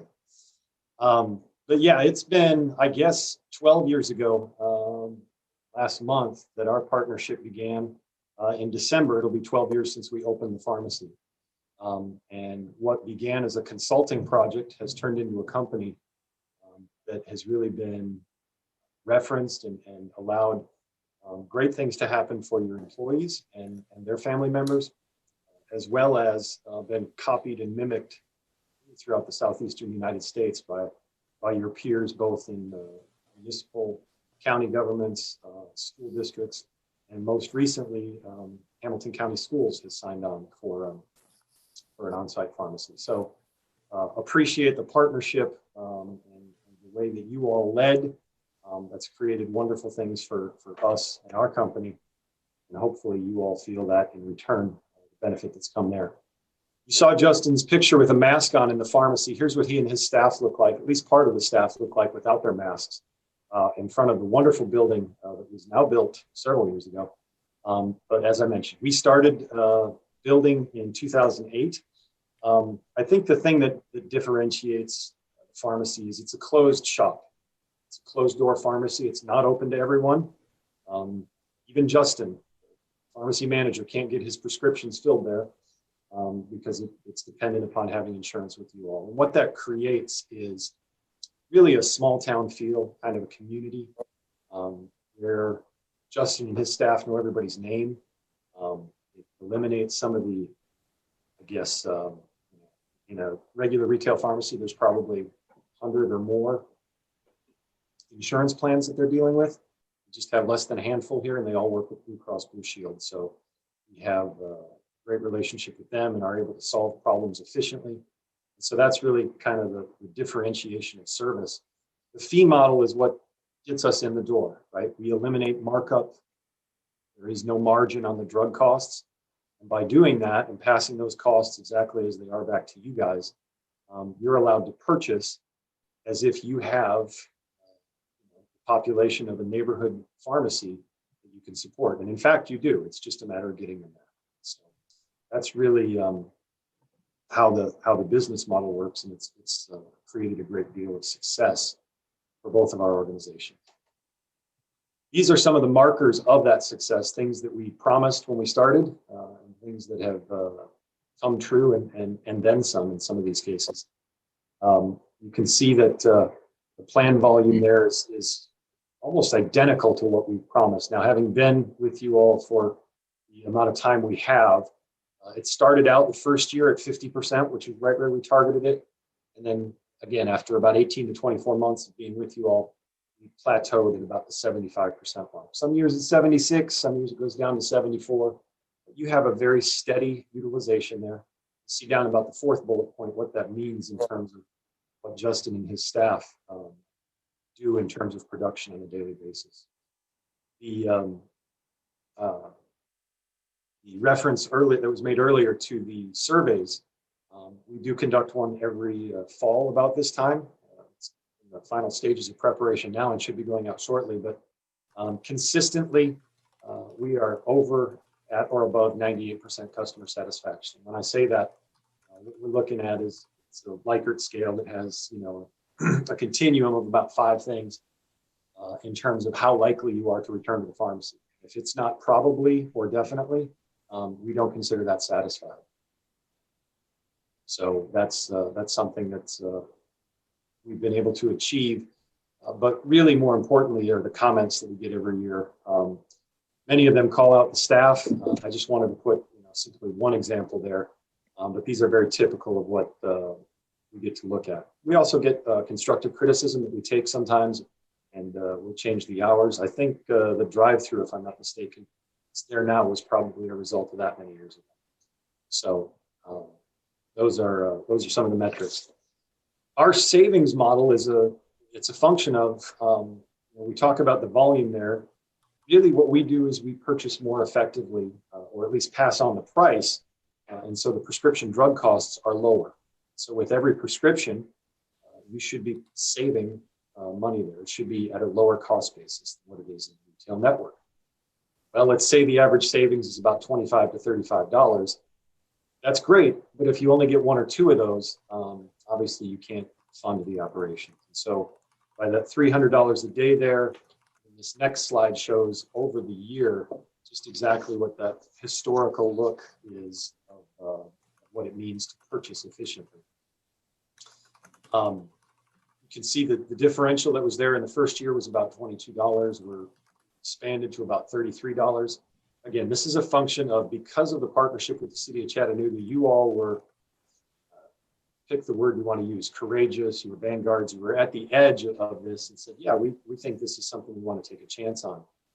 As your peers kind of got on, essentially what that means is we're not just a single pharmacy anymore. We're not a mom and pop shop. We can be involved in buying groups and start throwing around some buying power. And you can see the efficiency of our purchasing there. I would encourage you to look at any other group in the country and look at their trend over the last 10, 11 years. And you'd be hard pressed to find a group that has flat pharmacy trends, let alone something that's going down. Again, oftentimes I give this presentation and you can see that the retail ones there, the bars in blue, are going skyrocketing up. You read about this in the news, specialty drugs, there is greater utilization going on. But what I will say is you've had great management in prescription drug costs from partners at Blue Cross Blue Shield. This is just a matter of purchasing, again, and cutting out to be more efficient. And so that's what this model has allowed. And so you take those 300 prescriptions a day, you start to do the calculations and the math on what that means with these type of differentials. And the savings are usually around the $2 million mark per year in gross savings. And so for the course of the thing, the course of our agreement, we're just under $24 million in savings, drug costs over the course of time. So when you hear those figures that were put forward earlier, understand that there are, you know, as a provider of prescription benefits, there were costs already associated with that. Our goal is to take that benefit that you provide and do it more efficiently. I'd like to share, so that's kind of my spiel. I'd like to share a little bit about what the actual guy who does all the heavy lifting and his team do. Justin, if your mic is active, I'll kind of give you a slide here and a little bit of space to talk about how you handled this last year. Can you hear me? Yes, sir. Yeah. Yeah, I just wanted to go over, you know, sort of our response to the COVID. As many of y'all know, we have gone to the drive-through only, but we have taken other steps besides that. We, of course, do the temperature check every morning. We all wear masks. As you see, I'm wearing a mask now in between checking prescriptions. And we do that throughout the day. Only time you'll see us without our mask is if we're getting a drink of water or something like that. We have the drive-through, and of course, we sanitize everything in between every patient. So make sure that there's no cross-contamination and do the best we can to make sure that we're not spreading anything to the patients and the patients aren't spreading anything to us. We do cleaning throughout the day. Pharmacy is sort of weird. We run on spurts where we'll be really busy for an hour and then we'll slow down for 20 minutes. And we always try to hit in between and clean all our counters and surface area when we're on our downtime. We do, like I said, everything we can. We want to make sure we stay healthy, our patients stay healthy, and everyone has a positive experience. This has been rough going through the drive-through only, but we've done the best we can. We try to keep the line moving. We also send people out to get names and try to have everything waiting for the patient when they show up at the window. So it's been a trying time, but I think we've really done a great job at it. If I pat my own self on the back, I think nobody, of course, none of our staff has been sick or had any kind of issue. And as far as I know, any COVID patient that we've dealt with, has not come inside. They've been through the drive-through, and of course, we sanitize everything. So far, so good, and we're continuing to do our best to make sure everything stays clean and sanitized. Thank you, Justin. For everybody's, I think Madeline knows, but for those who don't know, I definitely sold Justin short in introducing him. I shared with you some of the metrics on the previous slide, nope, 2 slides back, about average fill time and 98% customer rating. You all are very blessed to have Justin serving your population. Justin, 2 out of the last 3 years, has been our pharmacist of the year. And again, that's managing business metrics, which are your resources in terms of inventory. It's making sure that the fill times are appropriate. Our goal, again, is less than 15 minutes. Justin's store is the fastest store we have. He's really got his team on a machine of an assembly line, we like to say. And yet that allows him to take care of patients. And when there are questions or troubles, they're really able to spend time with folks and give them the attention they need, which again takes the other metrics in the customer satisfaction survey up. So we are all very fortunate to have Justin in the role he's in, and he's done a great job with his staff there. So thank you, Justin. I'll just kind of wrap it up by saying that again, this has been a great partnership. Human resources typically is not a place where we see a great deal of innovation. When you all decided to go with us, human resources it often seems to be close to risk management, and anything different seems risky. But you all had the foresight and the forethought to acknowledge that healthcare costs were going nowhere good, and I feel like that's allowed us the opportunity to have proof that this concept works. You all have been a flagship client for us, not only as the very first client, but last year we hosted a conference, our client conference, and what better city to host it in the fall than Chattanooga. We hosted everybody at the Edwin Hotel. They got to come by and see your pharmacy, and it was a great opportunity. So we're very thankful for the partnership. We're thankful for what it's done in terms of respect we've earned from the pharmacy profession inside of Chattanooga. That was evident when we opened the 2 stores this spring for Hamilton County Schools. So again, can't thank you enough for the continued faith and trust that you all put in us, and look forward to extending our relationship well into the future. We'll have a question from Councilman Ledford. Okay. Thank you, Mr. Chair. More of a statement, Dan. Definitely the model works. Hats off for the innovation. I'm glad that we did this, and grateful for the partnership. Justin, to you and your crew over there, amazing what you've done to adapt, and going to the doctor, going to get a prescription is usually not a very pleasant thing for anybody, but anytime I've been there for any reason, you and your staff have been welcoming. You've made the trip better.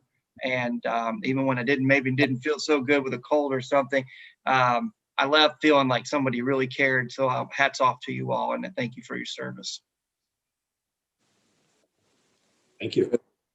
I don't see any other hands. Do anybody else have any questions for pharmacists? I don't see anything. Well, I appreciate it, sir. Thank you. Ms. Madeline, can you bring up the last individual group?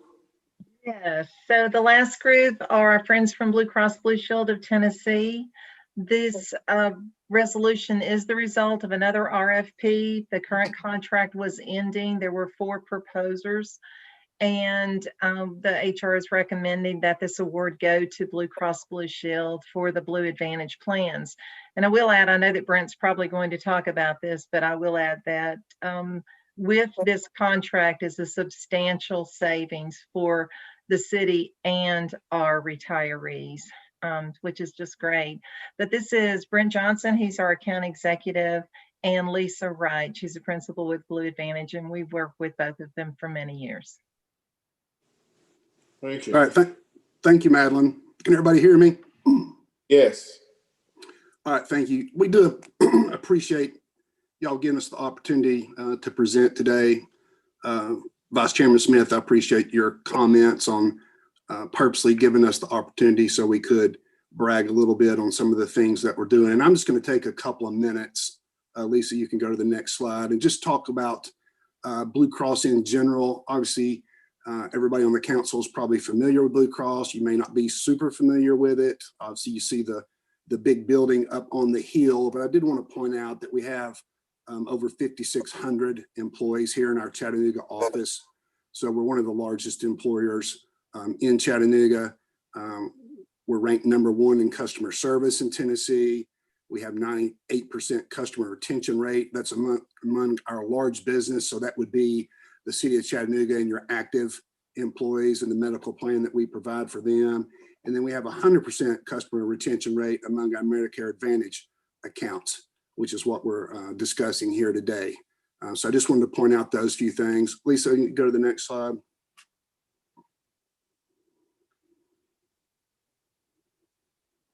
Yeah, so thank you.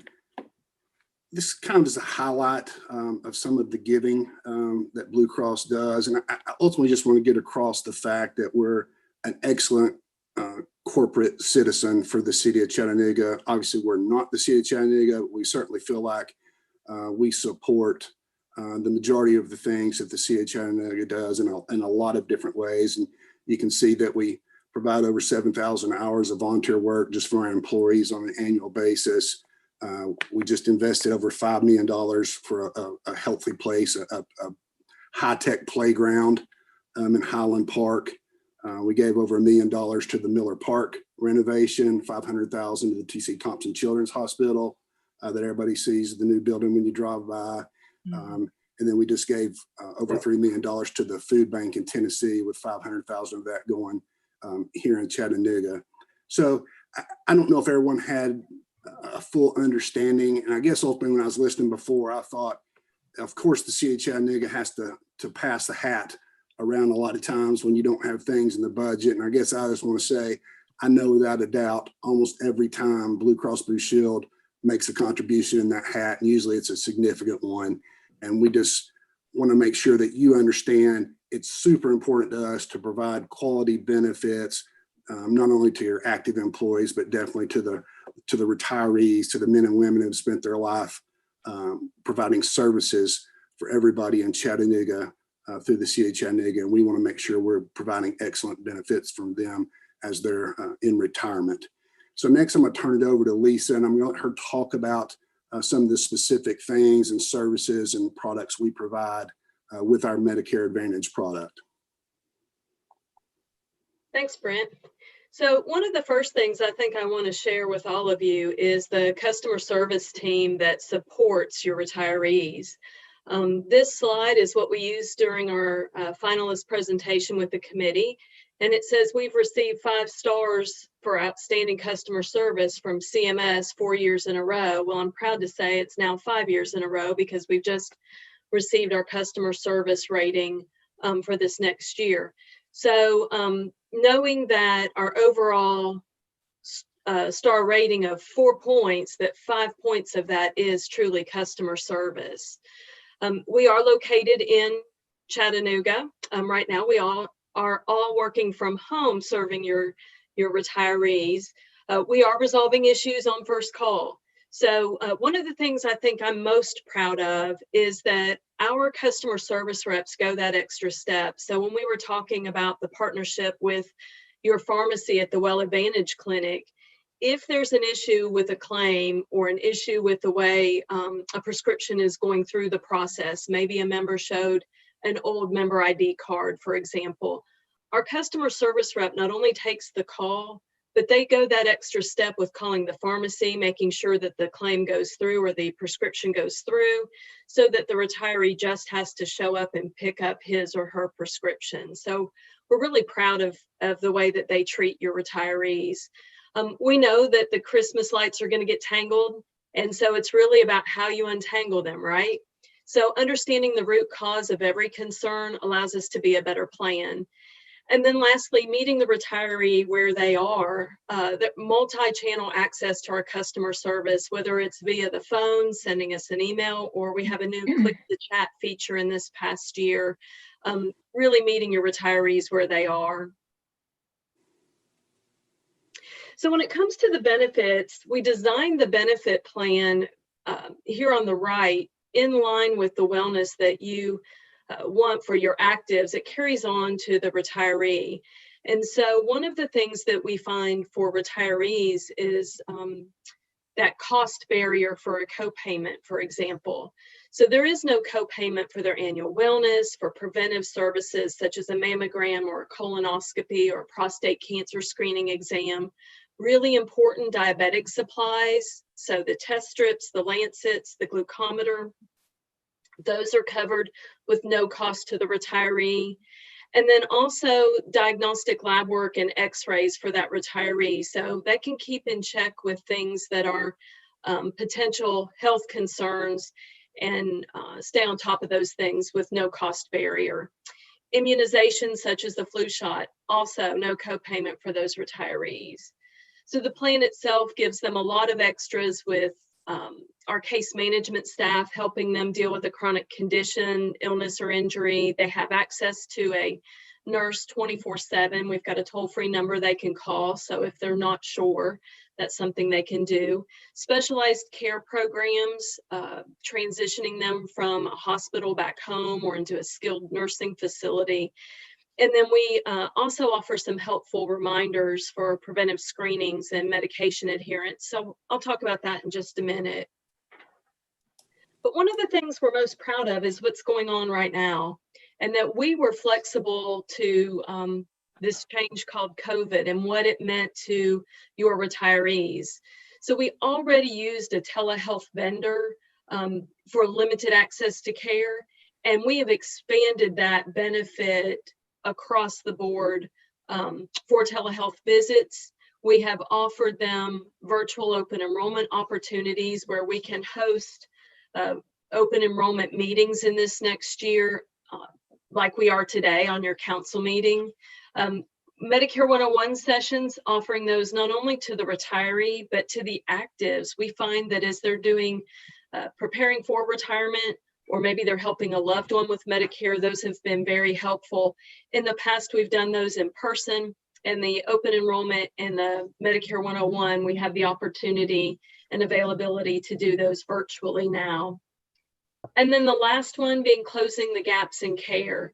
We have a team that is very quickly pivoted into member outreach with enhanced mailings, phone calls, and working with our provider partners to make sure that folks are getting services completed to keep them well and healthy.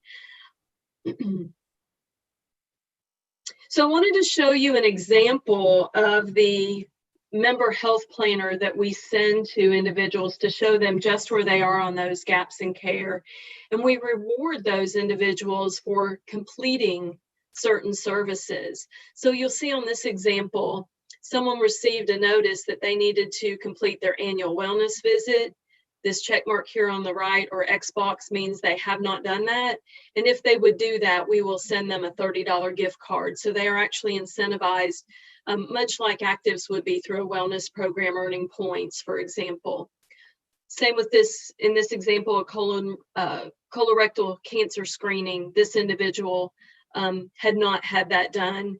And so we wanted to make sure and offered a financial incentive to encourage that.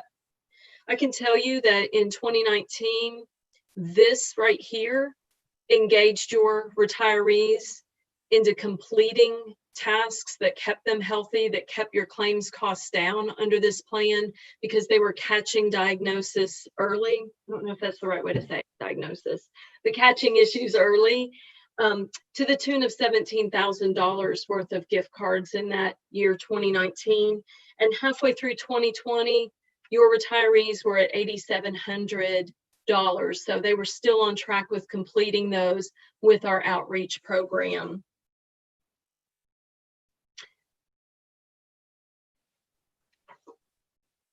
So right here, we want to talk just a little bit about being the largest Medicare Advantage plan carrier in the state of Tennessee. Not only are you choosing this plan as a solution for your retirees, but it is what individuals in the market are choosing as their plan of choice. We talked about the outreach program. All Medicare Advantage members have access to the Silver and Fit program, which is access to a variety of gym facilities to use, including here in Chattanooga, North River Y, the Y on Shallowford, Gold's Gym, Planet Fitness, Workout Anytime. So in addition to their use of the gym at the Well Advantage Clinic, they also have a fitness membership included. And I think lastly, I want to talk on this slide about our access to the broad PPO. Not only do we have a robust network here in Tennessee, but we share the network in 43 other states of other Blues plans. And so a member who is a snowbird and maybe your retiree lives in Florida part of the year, they can access in-network care in Florida just like they're here in Tennessee. Or maybe they're traveling to Alabama. They can access in-network care just like they're here in Tennessee. This is a PPO plan, so it's going to have the more robust network, and it offers the same out-of-network cost share as an in-network cost. So there is no cost, how do I want to say, a penalty to go outside of the network if they seek care in an area that does not have a network provider.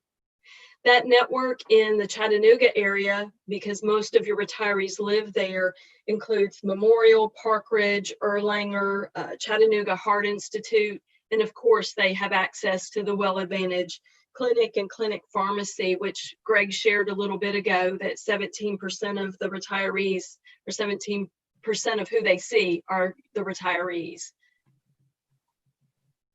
So I've been on this account since its inception in 2007, when we partnered with the Medicare Advantage plan as a retiree solution. Brent has managed our active commercial account as well. We are honored to serve these retirees. I think I may not have talked about, we talked about the Virtual 101. I don't see it in here where we talked about the outreach that we do for someone turning 65. But one of the things that we do, in addition of serving your members and seeking the best plan for them out of the options that they have available, is we assist them with their enrollment into Medicare, what that means to them, and what the choices are for them. But we do that with a very robust outreach to the retiree that includes phone conversations, a printed brochure, and this next year, we actually will take some of the administration off the HR team by coordinating their Part B enrollment and making sure that that is completed timely as well. So Brent, was there anything else you wanted to add to that? I've been trying to be very cognizant of their time. Yeah, no, thank you, Lisa. Just two things. Madeline had mentioned about the cost or premium, and I don't usually get to tell someone that we're able to provide them right at a 40% reduction in their current cost, but we were able to do that this time around for the Medicare Advantage product. Within the 3-year contract, we've got increases of about 3% each year for the next 2 years. So 3 years from now, the premium is going to be 30% less than it is right now. So we were very, very pleased to be able to do that. And then I also wanted to say I appreciated Dan's comments. Obviously, between Marathon Health and Onsite RX and Blue Cross Blue Shield Tennessee. We have to really all work together to be able to seamlessly provide the level of benefits that the city of Chattanooga employees get and deserve. And I appreciated him bringing that up, and I would like to second that as well. I guess just if there's any questions at this point, we're through. We do have a question from Councilman Mitchell. Thank you, Mr. Chair. Thank you, Lisa, and thank you, Brent. Madeline, you can jump in on this question also. This is just an amazing plan for Medicare. And I guess my question would be, because you have such a large client or customer base, can you give me the name of a couple of other either governmental entities or larger corporations that utilize this plan? Or Brent, do you want to share what was in our RFP response? Because those were the referrals that we were able to receive permission to use. Do you remember them? Well, Holston was one of them up in Northeast Tennessee. Holston Defense, I believe, is one of them listed in the RFP. And we have managed their trustee fund, or not managed it, but their retirees to allow that to continue longer. And I do not have, I'm sorry, Councilman Mitchell, I do not have the RFP in front of me. If you'll give me a moment, I'll look to see the other one we got permission. We can move on because of the time, but I'd like to, Madeline, I'd like to get that information just I can get that for you, absolutely. Okay, that sounds great. Great job, both of you. Thank you very much. Thank you, Mr. Chair. Thank you. I have Councilman Ledford next. Thank you, Mr. Chair. Lisa, Brent, thanks for the presentation. Brent, are you able to share with us some of the factors involved in the reduction? Is it the climate? Is it better management? Is it what's the secret recipe? I don't know that there's that. I'd say it's probably three things. Like I said, that's not the norm. So that's usually not the message I'm having to deliver for sure. The Medicare Advantage product has stayed very steady over the years. So we're usually not having to provide much of an increase. So I really, honestly, probably the three main things this year. One, we're reimbursed or receive reimbursement from the government to be able to provide the Medicare Advantage product. So that reimbursement changed some, obviously higher. Obviously, competitive pressures by going out to bid. So just the RFP process drove it down significantly as well. And then also, obviously, COVID is factoring in some. People aren't going to the doctor or to the hospital and getting procedures done as much as they were before. So obviously, this past year has been a lower utilization year for all carriers. And so that factored in. So those three things allowed us to get down to the rate that we are right now. Okay, very good. It's interesting. That's twice today we've heard of the federal government playing a role in helping our city. So just thought if anybody's taking note. Thank you, Chairman. Appreciate it. Thank you, Lisa. Thank you, Brent.